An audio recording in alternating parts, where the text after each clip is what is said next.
क्या शहबाज शरीफ साहब की गवर्नमेंट जो कि 86 वोटों से आई है, उनके पास सिर्फ 86 वोट हैं, क्या वो ये फैसले कर सकेगी? सब्सक्राइब करें और बेल दबाएं ताकि कोई खबर रह न जाए।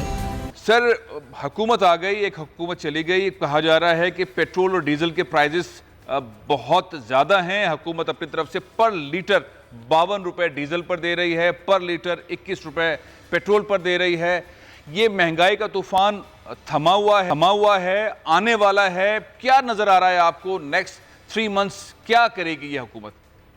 देखिए फैसल साहब, बात ये है कि जब तक आप उस कुर्सी से बाहर बैठे हैं जो कुर्सी इक़्तिदार की है, हाँ। तो आपको ये लगता है कि ये सब कुछ जो माशी पोजीशन है या माशी जो बदहाली है पाकिस्तान की, ये उसकी वजह से है जो कुर्सी पे बैठा है। जब आप कुर्सी से उतर के जब आप कुर्सी पे जाके बैठते हैं तो पता लगता है कि पाकिस्तान की माशी बदहाली, पाकिस्तान की माशी सहूलत, ये बुनियादी पाकिस्तान के सिस्टम में आ चुकी है।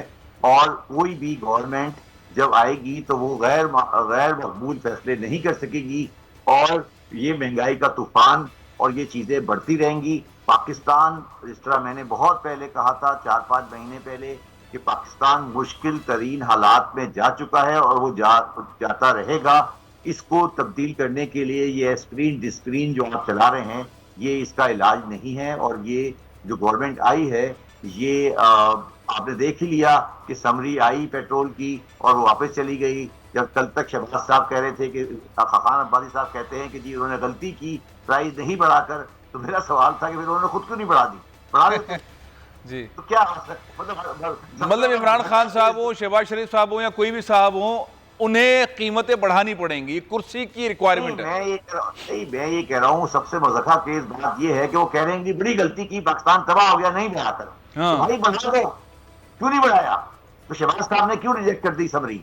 सही बात। मतलब क्या मुझे तो इससे ज्यादा कोई हंसी की बात समझ ही नहीं आई कि ये क्या कह रहे थे, क्या कहने के लिए आए थे बेसिकली। अच्छा, अब क्या करें? अब आपके ख्याल में ये पैसे बढ़ा देंगे? 60 रुपए पर लीटर बढ़ जाएगा डीजल पे? देखें, ये अभी ये जो जोक शुरू हुए ना, ये जोक अभी चलते रहेंगे 2-4। और ये जो भी जिन्होंने ये गवर्नमेंट एक्सेप्ट की है और जो गवर्नमेंट से चले गए वो खुशकिस्मत हैं, और जो गवर्नमेंट में रह गए वो बदकिस्मत हैं। क्योंकि देखिए, बात ये नहीं है, मैं सियासी बात नहीं कर रहा हूँ जी। मैं आपको, अगर मेरी पोजीशन को आप देखते रहे, मैं पिछले कोई 6 महीने से 8 महीने से ये बात कह रहे हैं जी, कि पाकिस्तान को बैशी तौर पर कोई सियासी सिस्टम नहीं संभाल सकता। आप कुछ भी कर लें, ये सिस्टम नहीं चल सकता, ये पोजीशन नहीं चल सकती। ये टेम्परेरी, आप कभी प्लास्टर लगा रहे हैं, कभी डिस्प्रीन दे रहे हैं, कभी एस्प्रीन दे रहे हैं, ये अवाम का हल नहीं है। इसके लिए बैठना पड़ेगा, साथ बैठना पड़ेगा, कुछ गैर मकबूल फैसले करने पड़ेंगे। मेरा सवाल सिर्फ ये है कि क्या शहबाज शरीफ साहब की गवर्नमेंट जो कि 86 वोटों से आई है, उनके पास सिर्फ 86 वोट हैं, क्या वो ये फैसले कर सकेगी? अगर कर ले तो हम उनके साथ हैं। अच्छा, कौन कौन से फैसले आपके ख्याल में मुतवक्के हैं? क्या करना पड़ेगा? आप कह रहे हैं भाई प्लास्टर भी नहीं, डिस्प्रिन भी नहीं, एस्प्रिन भी नहीं, क्या करें? ये हुकूमत तो वैसे ही बहुत दबाव के अंदर है, जिस सतह के जलसे हो रहे हैं, जिस सतह की सूरत हाल है। जी जी जी, सबसे बड़ा फैसला ये करना पड़ेगा कि हम क्या एनर्जी की इकोनॉमिक्स को चला सकते हैं। इसकी 2 चीजें हैं जी। क्या हम बिजली को फराहम करेंगे इंडस्ट्री को, कंज्यूमर को, और उसको उस प्राइस पर जिस प्राइस पर वो बन रही है, मतलब उसकी दरमियान से सब्सिडी को निकालेंगे या नहीं निकालेंगे। अगर सब्सिडी को नहीं निकालेंगे तो ये सर्कुलर डेट कभी खत्म नहीं होगा और चलता रहेगा। दूसरा, क्या हम पेट्रोल को आवाम को उस प्राइस पे देंगे या नहीं देंगे जिस प्राइस पे पेट्रोल हमें अवेलेबल हो रहा है। ये 2 चीजें तो एनर्जी की हो गई, ये एनर्जी में आपको करनी पड़ेगी, ये एनर्जी का सिलसिला है। तीसरी चीज जो पाकिस्तान में करने वाली है, वो क्या आप स्टेट और एंटरप्राइजेस के जो लॉसेज हैं, जो लॉसेज ऑलरेडी 500, 600, 700, 800 बिलियन के आसपास जा चुके हैं, क्या उनको आप प्रायोरिटाइज करेंगे, उनमें से लोगों को निकालेंगे या नहीं निकालेंगे? तीसरा मसला ये है कि क्या पाकिस्तान में जो आपने पेंशन का सिस्टम का मैस बनाया हुआ है, उसको आप सही करेंगे या नहीं करेंगे? चौथा मसला वो ये है कि क्या आप डॉलर को अननेसेसरीली प्रोटेक्ट करेंगे और ये कहेंगे कि मैं डॉलर को 140 का ले आऊंगा, 150 का ले आऊंगा, 130 का ले आऊंगा। ये डॉलर की वैल्यू, क्या आप उसको रीजनेबल वैल्यू पर मार्केट फोर्स के साथ रिटेन कर सकेंगे या नहीं कर सकेंगे? पांचवा मसला ये है कि क्या पाकिस्तान का जो फोर्सिबल डिफॉल्ट है 2023 और 24 में, अगर पाकिस्तान के पास कोई बड़ा इनफ्लो नहीं आता फॉरेन एक्सचेंज का, तो पाकिस्तान डिफॉल्ट की तरफ बढ़ रहा है 23 और 24 में, क्या आप कोई ऐसा कदम उठाएंगे जिसमें डिफॉल्ट नहीं आए? तो उसका सबसे मैं आपको बताता हूं क्या करना पड़ेगा, मगर आप मुझे ये बता दें कि क्या पाकिस्तान का, अच्छा आखिरी जो मसला है वो तो खैर बहुत थोड़ा आगे जाके बनता है, वो है कि क्या आप डॉक्यूमेंटेशन कर सकेंगे, टेस्ट की रियल बेस बढ़ा सकेंगे? ये सारी वो चीजें हैं जो पाकिस्तान में होनी है, और ये कोई गवर्नमेंट 86 वोटों की और कोई 172 वोटों की और कोई 173 वोटों की और जिस तरह की गवर्नमेंट है ये वो नहीं कर सकती। अच्छा अब जब्बर भाई ये बताएं कि आवाम के ऊपर अब क्या क्या तूफान आने वाला है? आवाम अब किस चीज के लिए तैयार रहे? देखिए, आवाम के ऊपर तूफान नहीं है, वो तूफान आने वाला या नहीं आने वाला नहीं है। हाँ। आवाम को कोई इंटरेस्ट नहीं है इस गवर्नमेंट के साथ या पिछली गवर्नमेंट के साथ, as far the economic policy is concern. उनको ये बिल्कुल पूरी तरह अंदाजा है कि पाकिस्तान में बुनियादी मसाइल नौकरी के, सिक्योरिटी के, उनके जो महंगाई के, वो इन सियासतदानों के, इन पॉलिटिकल लोगों के बस में नहीं है। जो कुछ उन्होंने करना है खुद ही करना है। तो वो इस बात से डिसओरिएंटेड हो चुके हैं कि जो हो रहा है, तो अभी आप समझते हैं कि तकरीरें करें कि हम ये कर देंगे, उसने अच्छा किया, मैंने बुरा किया, उसने करप्शन की, मैंने करप्शन नहीं की, ये मेरे ख्याल में इररिलेवेंट बातें हैं। आवाम को इससे कोई खास इंटरेस्ट नहीं है। अच्छा ये जो ला ताल्लुकी का आप एक वो बता रहे हैं कि आवाम का इससे कोई ताल्लुक नहीं है, लेकिन बहरहाल आवाम को पेट्रोल डीजल तो लेना पड़ेगा ना, उनके खाने पीने की अशिया तो महंगी हो जाएंगी ना। मैं तो महंगाई वाला एंगल कह रहा हूँ, महंगाई वाले एंगल में लोग क्या तैयार रहे? देखिए, पेट्रोल डीजल के ऊपर सियासत हो रही है ना, मैं ये कह रहा हूँ पेट्रोल डीजल के ऊपर सियासत नहीं होनी चाहिए। जब शहबाज शरीफ साहब अपोजिशन में थे, वो कह रहे थे कि पेट्रोल महंगा हो गया, महंगाई बढ़ गई। अब वो जब पावर में आएंगे तो पेट्रोल डीजल बढ़ाना पड़ेगा उनको। तो सवाल ये कि मैं तो समझता हूँ इमरान खान को भी उनकी सियासत नहीं करनी चाहिए, बढ़ा देनी चाहिए। तो अगर पेट्रोल की कीमत बढ़ती है तो बढ़ने दे, क्योंकि देखें हमारा सवाल ये कि क्या हम इकोनॉमिक्स शहबाज शरीफ की चला रहे हैं या इमरान खान की चला रहे हैं? सवाल तो ये कि पेट्रोल की प्राइस को बढ़ना चाहिए। मगर मेरा इस पे एक और सवाल है फैसल साहब। सवाल ये है कि जो बंदा मोटरसाइकिल में पेट्रोल डला रहा है और जो आदमी 1200 की गाड़ी में पेट्रोल डला रहा है, उसको भी आप उसी तरह ट्रीट कर रहे हैं जिस तरह आप एक जो लैंड क्रूजर और 4 व्हीलर बनाई हुई है आपने, तो 100 लीटर डलाते हैं बगैर, और कराची में रैश ड्राइविंग करते फिरते हैं। इनको कौन पकड़ेगा? इनको कौन हाथ डालेगा? हाँ। बात ये है ना कि वो तो हुकूमत में आ गए, उनको कौन हाथ डालेगा?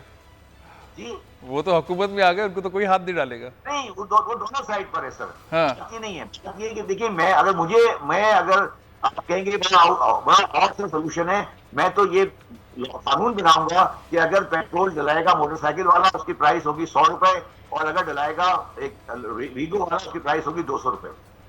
मैं तो ये कानून बनाऊंगा। आप पाकिस्तान में ये बदमाशी की जो इकोनॉमिक्स लगाई हुई है ना, लेकिन तो मामला तो शब्बर भाई वही आ जाएगा कि आपके पास टोटल वोट इतने हैं, आप पार्लियामेंट के थ्रू ये फैसले कैसे कर सकेंगे? मुश्किल फैसले हैं ना ये, बहुत मुश्किल फैसले हैं। अभी तो वही बात कर रहे हो ना जी, आप यही कह रहे हो ना कि नहीं पेट्रोल महंगा कर दें। जी, पेट्रोल महंगा किसके लिए कर दें? हाँ। दो आदमी है ना, एक पेट्रोल महंगा ट्रक चला रहा है, एक वैगन चला रहा है, एक आदमी मोटरसाइकिल चला रहा है, उसको पेट्रोल भी 100 रुपए का दे रहे हो। एक वीगो चला रहा है, हराम की कमाई है, रिश्वत की कमाई है, इधर से ले रहा है उधर से ले रहा है, उसको भी आप दे रहे हो। वीगो 4 व्हीलर लेके कराची शहर की सड़कें खराब कर रहा है, उसको भी आप सेव करो। ये पाकिस्तान में ये दो पाकिस्तान तोड़ने पड़ेंगे सर।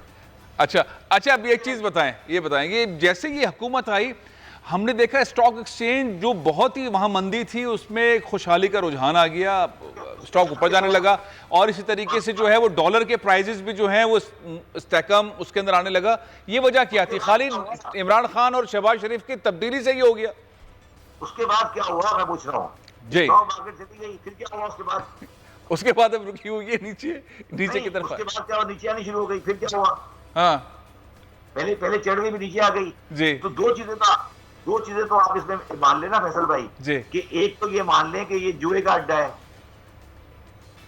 देखिए क्या कोई फंडामेंटल चेंज हुआ था या इकोनॉमिक फंडामेंटल का चेंज होने का कोई रास्ता था? तो इसका मतलब है कोई, अच्छा आप इसमें अगर जाएंगे ना, आप डिटेल में जाएं, मैं 4 साल स्टॉक का डायरेक्टर रह चुका हूँ, ठीक है?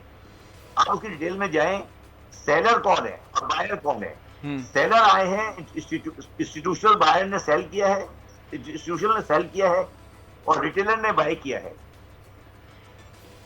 तो आपने लोगों को बेवकूफ बनाया है। अब ये हाई प्राइस पे बाय कर चुके हैं रिटेलर, अब ये हाई प्राइस नीचे आएगी और वो डिस्ट्रीब्यूशन दोबारा खरीदेगा इसको, और ये एक पाकिस्तान का एक बहुत बड़ा तबका जो रिटेल का बाहर है स्टॉक एक्सचेंज का, वो बाहर बैठा होगा। दूसरा जो ज्वारी हमारा करेंसी में बैठा हुआ है और जो हवाले वालों का रिश्तेदार है, उसको कौन कंट्रोल करेगा? वो भी यही खेल खेल रहे हैं। तो ये खेल तो साहब, इन खेलों की अब मेरे लिए कोई अहमियत नहीं है। ये खेल मैं देखता रहता हूं, मैंने बड़े करीब से देखे हैं। ये खेल इसी तरह होते रहेंगे। अच्छा चलिए ये बताइए कि खेल है सर। जी जी जी जी जी कहिए सर। ये मैं कह रहा हूँ, ये सारे खेल हैं, इनको आप इनकी ज्यादा अहमियत नहीं, इनको ज्यादा सीरियस नहीं लिया करें। असल में ये हेडलाइंस बनती हैं, लोग कहते हैं इमरान खान थे तो ये सूरत हाल थी, शहबाज शरीफ साहब तशरीफ लाए तो स्टॉक यहां चली गई, डॉलर यहां था 190 प्लस पे, शहबाज शरीफ साहब आए 180 पे आ गया, 181 पे आ गया। अरे यार मेरी एक बात बताओ, पाकिस्तान की आबादी कितनी है? 22 करोड़ ना? जी हाँ 22 करोड़। ठीक है ना, 22 करोड़ की आबादी है पाकिस्तान की। हाँ आपके ख्याल में स्टॉक एक्सचेंज में कितने बंदे इन्वेस्टर हैं इस वक्त? आप मुझे आइडिया बताए, कितने total number of stock exchange के कितने बंदे हैं जिन्होंने स्टॉक शेयर थे, पता है आपको? बहुत ही चंद हजार लोग हैं। 2.5 लाख, 2.5 लाख लोग, सिर्फ 2.5 लाख आदमी हैं। 2.5 लाख लोग हैं जो कारोबार कर रहे हैं और 22-23 करोड़ का मुल्क है। जी 22 करोड़ बोले तो उनके वो जुआरी या इन्वेस्टर जो भी आप उन्हें कह लें, उनकी जुए की मंडी को मेरे साथ क्यों रिलेट कर रहे हैं? बिल्कुल सही बात है। चलें एक टैक्स वाली चीज कर लें। अब ये जो नई हुकूमत आई है, आपके ख्याल में ये टैक्सेशन वाले मामले पर क्या करेगी? हमारी यहाँ टैक्स पिछली हुकूमत ने बड़े रिफॉर्म्स किए थे, आपने उसमें बड़ा रोल प्ले किया था, अब आपके ख्याल में क्या है हुकूमत के पास ऑप्शन? टैक्सेशन वाले मामले पर ये कुछ नहीं कर सकते, क्योंकि ये बेसिकली दो लोगों को रिप्रेजेंट करते हैं। एक इनका जो वोट बैंक है वो है इंपोर्टर, और एक इनका वोट बैंक है रिटेलर होलसेलर। ये उनको हाथ नहीं डाल सकते। और एक तीसरा इनका स्मॉल स्केल का मैन्युफैक्चरर है, जो कि बिजली की चोरी और गैस की चोरी करके और बगैर टैक्स के कारोबार कर रहा है, जिनके पीछे मैंने हाथ डाला था जी। ये उन तीनों को हाथ नहीं डाल सकते। बाकी ये आगे पीछे थोड़ा बहुत करते रहेंगे। कोई बड़ी तब्दीली टैक्स में आने की कोई खुद नहीं है। आपको ये पता लगेगा कि टैक्स बढ़ गया, कभी इंपोर्ट पे घट गया, क्योंकि ये जो पार्टी है ये डॉक्यूमेंटेशन की शौकीन नहीं है। हाँ। और ये डॉक्यूमेंट बिलीव नहीं करते बेसिकली। तो एफबीआर एक बार फिर हावी हो जाएगा लोगों पे, वो डीलिंग वाला मामला, कंप्यूटराइजेशन खत्म होगी। मैं एफबीआर का चेयरमैन रहा हूं, मैं इस बात को एडमिट करते हैं, मुझे कोई है कि जो कुछ मैंने करने की कोशिश की वो हमारे सिस्टम ने नहीं करने दिया, और मगर करना तो आखिर पड़ेगा एक ना एक दिन, और वो होगा। तो खान साहब ने जहां तक हमें सपोर्ट दी हुई, मगर उसके बाद एक स्टेज पे सपोर्ट खत्म हो गई हमारी। बट ये जो ये देखें जी, अभी तो ये कुछ जो लोगों के लाडले बच्चे हैं, तो थोड़ा सा आपको एक स्पाइक मिल जाएगा। आपके पास एक 2-4 बिलियन रुपीस की सऊदी अरब की एड भी आएगी, आपको चाइना का रोल ओवर भी मिल जाएगा, थोड़ा IMF भी सॉफ्टन हो जाएगा, मगर ये सारी हनीमून आपकी बाय द एंड ऑफ 22 खत्म हो जाएगी। ये 5-6 महीने की हनीमून है। उस हनीमून के बाद फिर हम वापस वहीं पे खड़े होंगे जहां आज खड़े हैं, और फिर मैं और आप ये बात कर रहे होंगे कि हम डिफॉल्ट से कैसे बचें। अच्छा ये बताइए, IMF के साथ जो मामला रुक गया था, अब खबर आई है कि IMF के साथ दोबारा मुज़ाकरात होने वाले हैं, चलेंगे। हम IMF के साथ चाहते क्या हैं? अब कौन सी ऐसी शराइत है जो ये हुकूमत मान लेगी और चीजें आगे बढ़ेंगी? देखिए, बात जो IMF वालों का जो सिलसिला है, वो IMF वाले कभी कोई इकोनॉमिक पॉइंट पे गलत बात नहीं करते। वो जो भी बात करते हैं वो स्टेबिलिटी ऑफ इकोनॉमिक्स की बात करते हैं, और वो एक दुनिया का जो एक इंटरनेशनल सिस्टम है उस पर काम करना चाहते हैं। तो वो हमारे माहौल में वो चीजें सूट नहीं करती, तो हमारा उनसे डेडलॉक हो जाता है। दूसरी बात ये है कि IMF वाले जो हैं वो उनका एक पॉलिटिकल एंगल भी होता है, वो उस गवर्नमेंट को सपोर्ट करते हैं जो कि जिनको वेस्टर्न पावर की थोड़ी सी सॉफ्टवेयर साइड होती है, तो वो अपनी कंडीशनलिटीज में थोड़ा बहुत आगे पीछे कर लेते हैं।